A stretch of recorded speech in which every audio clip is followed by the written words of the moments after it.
1956ಕ್ಕಿಂತ ಹಿಂದೆ ಹುಟ್ಟಿದಂಥ ಹೆಣ್ಣು ಮಕ್ಕಳಿಗೆ ಸಮಪಾಲು ಪಿತ್ರಾರ್ಜಿತ ಆಸ್ತಿಯಲ್ಲಿ ಇದೆಯಾ ಅನ್ನೋದಕ್ಕೆ ಸಂಬಂಧಪಟ್ಟಂತೆ ಈ ಹಿಂದಿನಿಂದ ಹಲವಾರು ಗೊಂದಲಗಳು ಇತ್ತು. ಇದಕ್ಕೆ ಸಂಬಂಧಪಟ್ಟಂತೆ ಸುಪ್ರೀಂ ಕೋರ್ಟ್ ಒಂದು ಮಹತ್ವದ ತೀರ್ಪನ್ನು ನೀಡಿದೆ.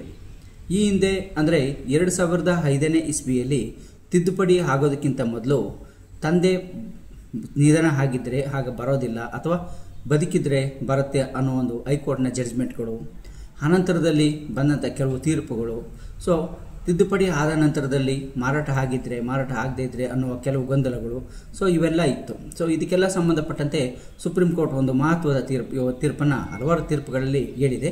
ಅದರಲ್ಲಿ ಕೆಲವು ಮಹತ್ವದ ತೀರ್ಪುಗಳಲ್ಲಿ ಹೆಣ್ಣು ಮಕ್ಕಳಿಗೂ ಸಮಪಾಲು ಇದೆ, 1956ಕ್ಕಿಂತ ಹಿಂದೆ ಹುಟ್ಟಿದ್ರು ಕೂಡ ಬರುತ್ತೆ ಅನ್ನೋದನ್ನು ಹೇಳಿದೆ. ಯಾಕೆ ಈ ಒಂದು ಅಂಶಗಳನ್ನು ಯಾವ್ಯಾವೆಲ್ಲ ಅಂಶಗಳನ್ನು ಗಮನಿಸಿ ಸುಪ್ರೀಂ ಕೋರ್ಟ್ ಈ ಒಂದು ಮಹತ್ವದ ತೀರ್ಪನ್ನು ನೀಡಿದೆ ಅನ್ನೋದನ್ನು ಈ ವಿಡಿಯೋದಲ್ಲಿ ನೋಡೋದಕ್ಕಿಂತ ಮೊದಲು ನೀವಿನ್ನೂ ನಮ್ಮ ಚಾನಲ್ಗೆ ಸಬ್ಸ್ಕ್ರೈಬ್ ಆಗಿಲ್ಲ ಅಂದರೆ ಸಬ್ಸ್ಕ್ರೈಬ್ ಆಗಿ, ಹಾಗೆ ಬೆಲ್ ಬಟನ್ ಪ್ರೆಸ್ ಮಾಡಿ.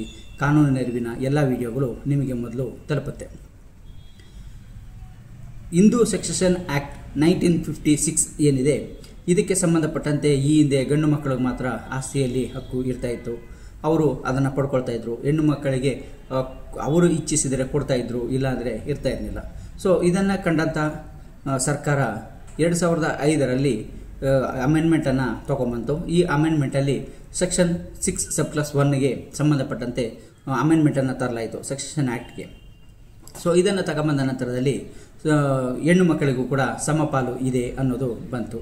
ಆದರೆ ಯಾವಾಗಿಂದ ಇದೆ ಅನ್ನೋದಕ್ಕೆ ಸಂಬಂಧಪಟ್ಟಂತೆ ಕರ್ನಾಟಕ ಹೈಕೋರ್ಟ್ನ ಜಸ್ಟಿಸ್ ಎನ್ ಕುಮಾರ್ ಅವರ ಜಡ್ಜ್ಮೆಂಟ್ ಕೂಡ ಒಂದು ಬಂತು. ಇದರಲ್ಲಿ ಕೆಲವು ಗೊಂದಲಗಳು ಕೂಡ ಬಂತು. ಹೇಗೆಂತಂದರೆ ಅಮೆಂಡ್ಮೆಂಟ್ಗಿಂತ ಮೊದಲು ಅಂದರೆ 2005ಕ್ಕಿಂತ ಹಿಂದೆ ತಂದೆ ತೀರೋಗಿದ್ದರೆ ಅಂಥ ಒಂದು ಪ್ರಾಪರ್ಟಿಯಲ್ಲಿ ಬರೋದಿಲ್ಲ, ಅವರು ಬದುಕಿದ್ರೆ ಬರುತ್ತೆ ಅನ್ನೋದು ಕೂಡ ಇಲ್ಲಿ ಒಂದು ಉಲ್ಲೇಖ ಆಯಿತು. ಹಾಗೆಯೇ ಕೆಲವೊಂದು ಜಡ್ಜ್ಮೆಂಟ್ಗಳು ಕೂಡ ಬಂತು. ಇದು ಕೆಲವು ಗೊಂದಲಗಳು ಕೂಡ ಅಡಿಪಾಯವನ್ನು ಹಾಕ್ತು.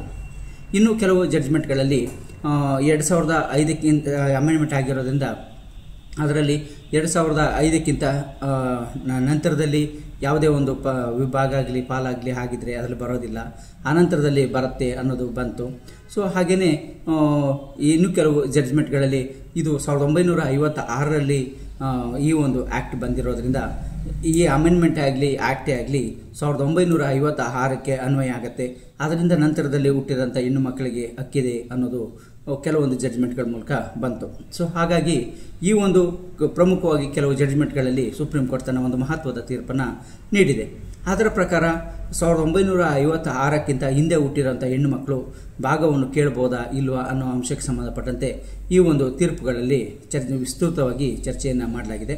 ಸೊ ಇದರಲ್ಲೂ ಕೂಡ ಇಷ್ಟೇ, 1956ಕ್ಕಿಂತ ಹಿಂದೆ ಗಂಡು ಮಕ್ಕಳಿಗೆ ಹೇಗೆ ಹಕ್ಕಿತ್ತೋ ಹಾಗೆ ಹೆಣ್ಮಕ್ಳಿಗೂ ಕೂಡ ಇದೆ. ಹಾಗಾಗಿ 1956ರಿಂದ ಈಚೆಗೆ ಹುಟ್ಟಿರುವಂಥ ಹೆಣ್ಣು ಮಕ್ಕಳಿಗೆ ಅಷ್ಟೇ ಅಲ್ಲ, 1956ಕ್ಕಿಂತ ಹಿಂದೆ ಹುಟ್ಟಿರುವಂಥ ಹೆಣ್ಣು ಮಕ್ಕಳಿಗೂ ಕೂಡ ಸಮಪಾಲು ಇದೆ ಅನ್ನೋದನ್ನು ಈ ಒಂದು ತೀರ್ಪುಗಳಲ್ಲಿ ಮಹತ್ವದ ತೀರ್ಪನ್ನು ಸುಪ್ರೀಂ ಕೋರ್ಟ್ ನೀಡಿದೆ. ಸೊ ಇದನ್ನು ಹೇಗೆ ತಗೊಂಡಿದೆ ಅಂತಂದರೆ, ಈ ಕಾಯ್ದೆ ಬಂದಿರುವಂಥದ್ದು 1956ರಲ್ಲಿ ಇರ್ಬೋದು, ಆದರೆ ಅದಕ್ಕಿಂತ ಹಿಂದಿನಿಂದಲೂ ಕೂಡ ಗಂಡು ಮಕ್ಕಳಿಗೆ ಹೇಗೆ ಹಕ್ಕಿದೆ ಅದೇ ರೀತಿಯಲ್ಲಿ 2005ನೇ ಇಸ್ವಿಯ ತಿದ್ದುಪಡಿಯಲ್ಲಿ ನಮೂದು ಮಾಡಿರುವಂಥದ್ದು ಹೆಣ್ಣು ಮಕ್ಕಳು ಗಂಡು ಮಕ್ಕಳು ಅನ್ನೋದು ಬೇರೆ ಅಲ್ಲ, ಆಲ್ ಆರ್ ಈಕ್ವಲ್ ಅಂತೇಳಿ. ಸೊ ಆಲ್ ಆರ್ ಈಕ್ವಲ್ ಅಂತಂದಾಗ ಈ ಕಾಯ್ದೆ ಬಂದ ನಂತರದಲ್ಲಿ ಅನ್ವಯ ಆಗುತ್ತೆ ಅನ್ನೋದಕ್ಕೆ ಬರೋದಿಲ್ಲ.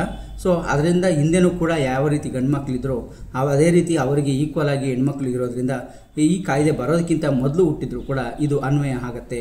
ಸೊ ಹಾಗಾಗಿ ಹೆಣ್ಮಕ್ಳು ಮತ್ತು ಗಂಡ್ಮಕ್ಳು ಇಬ್ಬರಿಗೂ ಕೂಡ ಸಮಪಾಲು ಪಿತ್ರಾರ್ಜಿತ ಆಸ್ತಿಯಲ್ಲಿ ಇದೆ ಅನ್ನೋದನ್ನು ಸುಪ್ರೀಂ ಕೋರ್ಟ್ ತನ್ನ ಒಂದು ಮಹತ್ವದ ತೀರ್ಪನ್ನು ದಾನಮ್ಮ ವರ್ಸಸ್ ಅಮರ್ ಈ ಪ್ರಕರಣ ಆಗಿರ್ಬೋದು, ವಿನೂತ್ ಶರ್ಮಾ ವರ್ಸಸ್ ರಾಕೇಶ್ ಶರ್ಮಾ ಈ ಒಂದು ಪ್ರಕರಣಗಳಲ್ಲಾಗಿರ್ಬೋದು ತನ್ನ ಒಂದು ಮಹತ್ವದ ತೀರ್ಪನ್ನು ನೀಡಿದೆ. ಈ ಎರಡು ತೀರ್ಪುಗಳ ಒಂದು ಲಿಂಕನ್ನು ಮತ್ತು ಕೇಸ್ ಡೀಟೇಲ್ಸ್ಗಳನ್ನು ನಾನು ಡಿಸ್ಕ್ರಿಪ್ಷನ್ ಬಾಕ್ಸಲ್ಲಿ ಕೊಟ್ಟಿದ್ದೀನಿ. ಆ ಲಿಂಕ್ ಮೇಲೆ ಕ್ಲಿಕ್ ಮಾಡಿ ಪೂರ್ತಿ ಜಡ್ಜ್ಮೆಂಟನ್ನು ಕೂಡ ನೋಡ್ಬೋದಾಗಿರುತ್ತೆ.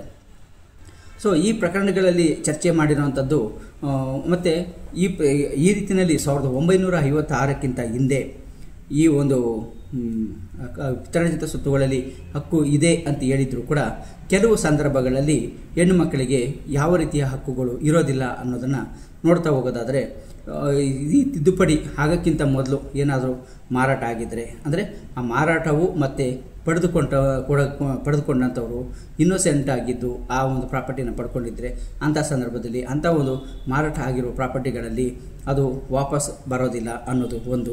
ಎರಡನೇದಾಗಿ ಅದಕ್ಕಿಂತ ಹಿಂದೆಯೇ ವಿಭಾಗ ಆಗೋಗಿದ್ದರೆ ಈಗ ಅಂಥ ಸಂದರ್ಭಗಳು ಕೂಡ ಅಂಥ ಒಂದು ಪ್ರಾಪರ್ಟಿಯಲ್ಲಿ ಹೆಣ್ಮಕ್ಳು ಭಾಗವನ್ನು ಕೇಳೋದಕ್ಕೆ ಬರೋದಿಲ್ಲ ಅನ್ನೋದನ್ನು ಮಹತ್ವದ ಒಂದು ತೀರ್ಪನ್ನು ದಾನಮ್ಮ ಪ್ರಕರಣದಲ್ಲಿ ಸಂಪೂರ್ಣವಾಗಿ ನಮೂದನ್ನು ಮಾಡಲಾಗಿದೆ. ಸೊ ಹಾಗಾಗಿ ಈ ಒಂದು ಪ್ರಕರಣಗಳಲ್ಲಿ ನೀಡಿರೋದ್ರಿಂದ ಇಲ್ಲಿ ಗಮನಿಸಬೇಕಾದ್ದೇನು ಅಂತಂದರೆ, ಸಂಪೂರ್ಣ ಒಂದು ಹೆಣ್ಣು ಮಕ್ಕಳ ಹಕ್ಕಿಗೆ ಸಂಬಂಧಪಟ್ಟಂತೆ 1956ರಲ್ಲಿ ಅಥವಾ 6ಕ್ಕಿಂತ ಮೊದಲು ಹೆಣ್ಣುಮಕ್ಕಳು ಹುಟ್ಟಿದರೂ ಕೂಡ ಸಮಪಾಲು ಇದೆ.